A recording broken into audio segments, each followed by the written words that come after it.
things have Mr. President, you have to come and to look. No. We have very good cities. Yes, a lot of things have been destroyed, but mostly cities alive, and people work, and children go to school. Sometimes it's very difficult. Sometimes closer to front line, children have to go to underground schools or online, but we live. Ukraine is fighting and Ukraine lives. This is very important. And maybe it's Putin is sharing this information that he destroyed us. No, he lost 700,000 people, 700,000 soldiers. He lost everything. Yes. So, Mr. President, one more. I mentioned Poland. Please, go ahead.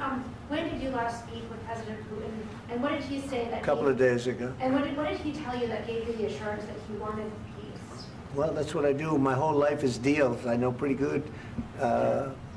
And I've known him for a long time. I've dealt with him for a long time. He had to suffer through the Russia hoax. You know, Russia was a hoax. It was all Biden. It was nothing to do with him. So he had to suffer through that, and he was able to do that. I think that he wants to make a deal, and he'd like to see it end. Into the hands of British or any country's jurisdiction. And so this is a point the Vice President made at Munich, and I think it's a very compelling one that what unites us with Europe, as much as anything else, is these shared values, and one of them being free speech. And so if Americans are threatened by it, we're going to need to take action in that regard. Mr. President. It's actually a very important question. We spoke about this in detail with the Prime Minister, the Foreign Secretary, and others at lunch yesterday. And I know that Secretary of Commerce Lutnick followed up in private meetings last night. This is really important. We believe Americans have the right to speak their mind, even if we in this room disagree with them. They have the right to speak their mind in the public square, which is often online these days. And we're going to defend that right as it pertains to American companies and American citizens vigorously if we have to. I do think that under the President's leadership, we're going to find common ground with our friends in the UK on this question, but it remains to be seen. The principle that will guide us is we believe in free speech in this country, and we'll fight for it for American citizens. Mr. President, on the deal, is there any other oil and gas component to the deal? Is it all critical? A little bit. We'll see. On LNG? But we're not really looking for that so much. We got a lot. We have more than anybody in the world, by far. So no, we're not talking about it too much, but a little bit. I think it affects also, but for the most part, no.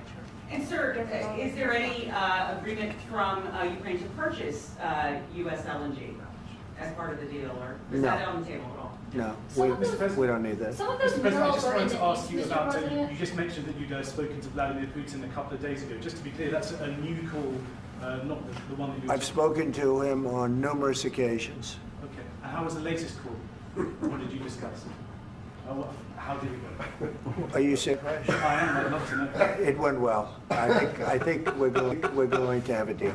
On the minerals deal, Mr. President, some of those minerals are in the east of Ukraine, not far from the front lines and in areas that Russia has occupied. Will you direct President Putin to withdraw his forces from those areas if there's U.S. interest? Well, we'll take a look at the time. We have a lot of area. It's a very big area we're talking about, so we'll take a look. I'll study that and I'll see. And who would protect those minerals if they are U.S. interest? Would that be Ukrainian They'll forces? be protected. European The agreement forces? will protect them. U.S. The forces? agreement, yeah, we're signing an agreement. You know? Right, but what if Russia tries to invade or there's Russian aggression in response? I just told you, I don't think that's going to happen. And if that were going to happen, I wouldn't make a deal. If I thought that was going to happen, I wouldn't make a deal. Some people may wonder why. You know, they ought to focus on CNN on survival.